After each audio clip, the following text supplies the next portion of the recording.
Capítulo 4. Convém, acima de tudo, como já foi dito, prestarmos atenção e distinguirmos o que é por si mesmo do que é por acidente, não menos no seco e no úmido, como que no quente e no frio.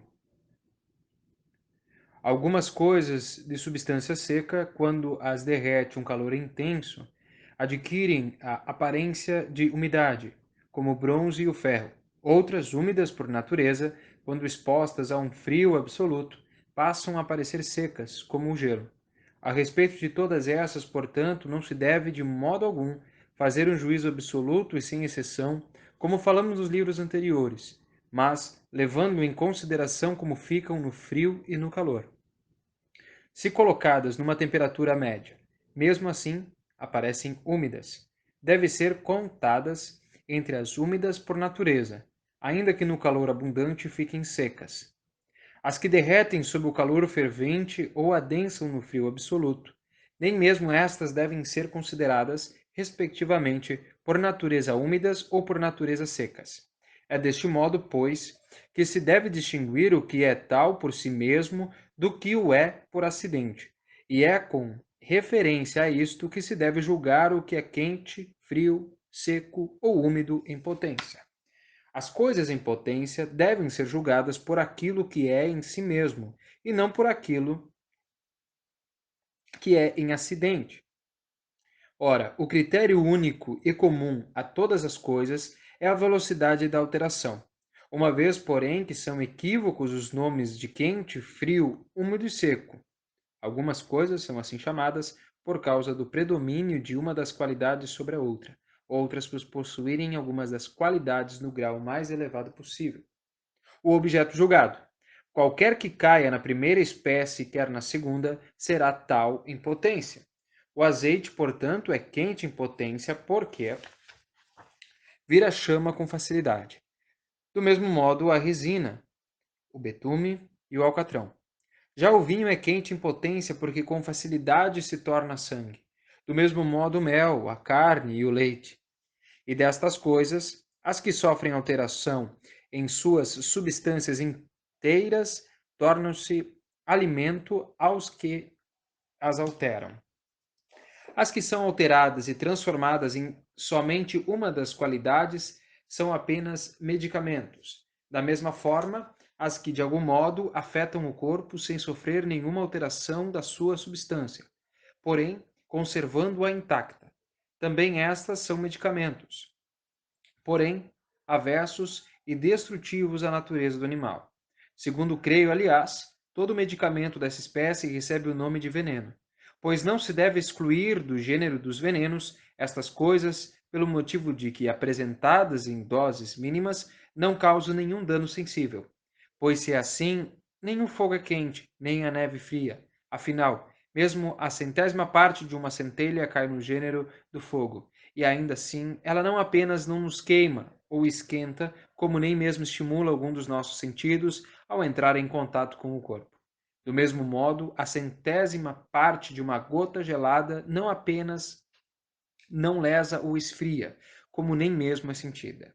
Não é assim, portanto, que se deve julgar os venenos, mas sim pela contrariedade da sua natureza inteira, e a contrariedade, por sua vez, deve ser reconhecida pelas transformações intermediárias. Nos elementos, por exemplo, nem pode a água se transformar em fogo, nem o fogo se transformar em água, mas ambos podem transformar-se em ar, e o ar em ambos, os dois. Porém, de modo algum podem converter-se um no outro. Logo, a transformação da água em ar é contígua e sem intermediários, assim como a do fogo em ar. Não é contígua a transformação do fogo e da água um no outro, portanto, eles são contrários e inimigos.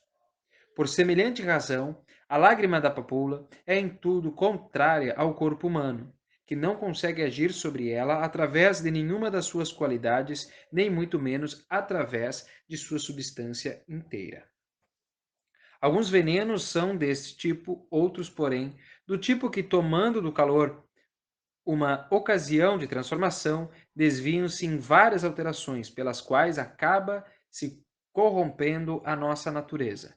Tudo que é assim pertence ao gênero dos venenos, ainda que em quantidades insignificantes, não produzam nada perceptível. Os que corroem, putrefazem e derretem o corpo, com justiça são ditos quentes em potência. Já os que, em sentido contrário, esfriam e entorpecem, frios. E com respeito aos primeiros, não há nada de absurdo que nem sofram nem hajam nada em nossos corpos. A esses, o contato com o corpo quente lhes serve de impulso para a mudança, de modo que alguns chegam com isso ao sumo calor, outros à podridão. É razoável pensar, então, que ponhamos o animal no mesmo estado em que acabaram ficando. Já quanto aos venenos que esfriam o corpo, ainda que pareçam aquecidos no momento da aplicação, estes deixam dúvida quanto à sua natureza, pois a partir do momento em que se tornaram quentes em ato, por que não esquentam o corpo? Ou se não estão de fato aquecidos, por que parecem quentes? A solução do problema está em distinguir o que é frio em si mesmo do que é frio por acidente, como ensinou Aristóteles. Não tarda a esvair-se, afinal, nas coisas quentes por acidente, o estado adquirido, de modo que facilmente voltam à sua natureza primitiva.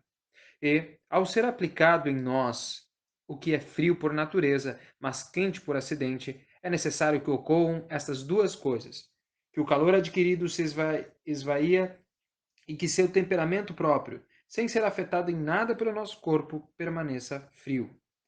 E o que há de estranho se a lágrima da papula, a mandrágora, a cicuta ou o que mais for assim, ainda que estejam aquecidas ao serem administradas, dentro em breve acabam ficando frias? Não acontece o mesmo com a tiçana, o leite, a espelta e o pão, quando o estômago em que caem, por sua natureza, não os vence? Os vômitos, afinal, a miúde, são bastante frios. E um sinal ainda mais claro disso, que também Hipócrates notou, é que o muco, fleuma, ainda que seja um suco e nasça das comidas já digeridas no estômago, não obstante parece frio aos que o tocam, e não apenas depois de ter passado algum tempo no estômago, mas também quando extraídos das veias por algum medicamento purificante. Pois ainda que seja muito viscoso e só saia com muita violência, em nada a violência da extração consegue esquentá-lo. O que há de estranho, então, se o suco da papula, medicamento este tão contrário à nossa natureza, se torna frio com muita velocidade, ainda que tenha sido administrado quente, esfriando junto o corpo? Por um lado, não conserva o seu calor adquirido porque é frio por natureza. Por outro, como não sofre da nossa parte nenhuma alteração em sua substância, mas antes impõe a nós uma alteração e uma transformação, não recebe de nós nenhum calor e nos deixa num estado conforme a sua natureza. Já que é frio, nos esfria. Já não resta em nosso argumento nenhuma dificuldade. Além de tudo, o que já foi dito, que não deixou margem para dúvidas. Dá-nos outra prova o fato de que qualquer uma destas coisas, de natureza fria, se for esquentada em demasia, abandonará a sua natureza. Assim como a salamandra, até certo ponto, não padece do fogo nenhum mal, mas é queimada se ficar exposta ao fogo por muito tempo. Do mesmo modo, a mandrágora, a cicuta, a lágrima de papula e o psílio conservam o temperamento próprio se postos em contato com o fogo por breve tempo, mas ficam corrompidos no instante em que os são superaquecidos, não conseguindo mais produzir nenhum dos efeitos que antes eram inclinados a surtir. A natureza dessas coisas não poderia ser mais contrária aos seres humanos. Por natureza, me refiro à substância e ao temperamento inteiros, compostos dos primeiros elementos, o quente, o frio, o úmido e o seco. A natureza mais conveniente ao corpo humano, por sua vez, é a dos alimentos que nutrem mais rápido. Todas as outras coisas estão entre os dois extremos, agindo ou sofrendo algumas mais, outras menos, na interação com o nosso corpo. O castório e a pimenta, por exemplo, mais agem sobre ele do que sofrem. Já o vinho, o mel e a tisana mais sofrem do que agem. Todas essas coisas, portanto, tanto sofrem quanto agem na interação com o corpo. Pois, sempre que dois corpos, ao se cruzarem, travam combate e disputam pela alteração, é necessário que, passado bastante tempo, ambos hajam e sofram. E mesmo que essa luta não leve muito tempo, ainda assim talvez o derrotado haja sobre o vencedor, mas tão pouco que escape aos sentidos. Afinal, Mesmo o mais afiado ferro, se passar um dia e uma noite inteira cortando a mais mole cera, é impossível que não fique visivelmente embotado. De modo que parece muito correto o ditado: água mole em pedra dura, tanto bate até que fura. Pois é o que vemos acontecer. Não é possível, contudo, ver com clareza o efeito de uma ou duas batidas. Creio que é por esse motivo que não poucos pensaram que algumas coisas não sofrem absolutamente nada do contato com as outras. Na maior parte das vezes, temos de transigir com eles nisso e dizer-lhes a mesma coisa, exceto quando levamos o nosso exame até o último grau de exatidão, como no presente caso. Aqui, o dogma da aipatia, isto é, de que as coisas sofrem continuamente uma das partes das outras, presta uma demonstração bastante forte aos que se fiam apenas da razão. Não tem utilidade nenhuma, no entanto, quando consideramos as operações particulares, pois se as paixões que sofremos são, no total, tão pequenas que não causam nenhum dano sensível ou manifesto a nenhuma operação, é porque são, sem dúvida, desprezíveis e não devemos nos opor a quem declara que sequer existem. As coisas que nos alimentam a quase todas funcionam assim. Agem também elas sobre o corpo dos homens, mas de maneira insensível e oculta. O contato mais longo, contudo, opera alterações e transformações grandes e evidentes sobre os corpos. Há algumas comidas cujo emprego manifesta desde o primeiro instante as alterações que causam, como a alface, que refresca a olhos vistos quem está sofrendo de queimação no estômago e lhe mata a sede, mas prejudica os que estão com frios. Tem grande parte também na indução ao sono, senão pelo motivo de que é fria e úmida de temperamento. Mas é fria e úmida para o homem e para tudo mais que possa alimentar da mesma forma como a lenha verde o é para o fogo. A esse tipo de comidas se admite uma dupla função. Tanto afetam o estado dos nossos corpos como os medicamentos, quanto alimentam. Durante toda a digestão funcionam como medicamentos. Tão logo estão assimilados e passam a nutrir, aumentam o nosso calor inato sem nenhuma outra atuação, como dito acima. Esta última parte é comum a tudo o que alimenta, e não há por que estranhar se nos lembramos, por exemplo, da linha verde, que durante a digestão, antes de ser assimilada e prover nutrimento, alguma comida cause frio, mas, uma vez que já esteja de toda assimilada e proveja nutrição, cause calor. Por isso, segundo os médicos, a utilidade dessas comidas é dupla, cumprindo tanto o papel de alimento quanto de remédio. Conduz o seguinte experimento: faz com que o temperamento mediano no estômago de alguém fique mais quente. Enquanto ele estiver digerindo a alface, esfriará e voltará à mediania de temperamento. No momento em que já estiver alimentado dela, crescerá outra vez a substância do calor inato. Parece-me que é sobretudo nisso que se enganam em sua maioria os médicos mais jovens. Ignoram que algumas vezes é a qualidade do nosso calor que se intensifica, outras vezes é a substância que cresce em quantidade. E que tanto no caso como no outro os antigos diziam que o animal fica mais quente. No momento em que se torna quente, quer lhe intensifiques o calor, quer lhe aumentes a substância que a compõe primordialmente, concebe o sangue como quente em si mesmo no corpo do animal, ou se assim preferires, dá a esse posto a bile amarela. Quanto a todo o resto, considera-o quente por acidente devido à participação naqueles. Não será, então, necessário que o animal fique mais quente por de dois motivos, isto é, ou porque os humores quentes tenham aumentado em quantidade, ou porque tenham ficado mais quentes do que eram antes. Assim, em toda a verdade, me parece. Do mesmo modo, creio que ficará mais frio por dois motivos, ou por lhe crescerem em quantidade os humores frios, como o mulco e a bile negra, ou por se intensificar a mera qualidade fria delas. Mesmo sem crescerem em quantidades além da medida, porque nos haverá de espantar, portanto, que durante a digestão de uma comida fria por natureza, como a beldroega ou a alface, o corpo fique mais frio em qualidade, mas que, uma vez digerido o alimento convertido em sangue bom, pelo acréscimo desse humor quente, o corpo saia mais quente do que estava antes? E se nada disso é impossível ou espantoso, Parem de espernear os que negam que a mesma comida possa servir tanto de alimento quanto de medicamento ao corpo. Pois assim como se nunca fossem digeridos até o fim, permaneceria para sempre um remédio. Pela mesma razão, ao ser digerido, fica sendo os dois. Supõe que nunca seja digerida a alface, ou, se assim preferires, o humor dela. Uma vez que, consumida em grande quantidade, teria um efeito semelhante ao da lágrima da papoula. Porventura não seria, nesse caso, apenas um medicamento e nada mais? Creio que ninguém contestará isso. Logo, não há dúvidas de que a alface tem também o poder de medicamento. Também tem o de alimento, já que muitas vezes provê nutrição. Portanto, encerra ao mesmo tempo ambos os poderes, mas não os manifesta da mesma maneira. Quando age mais sobre o homem do que sofre, mostra mais o poder de medicamento. Quando sofre mais do que age, o de alimento.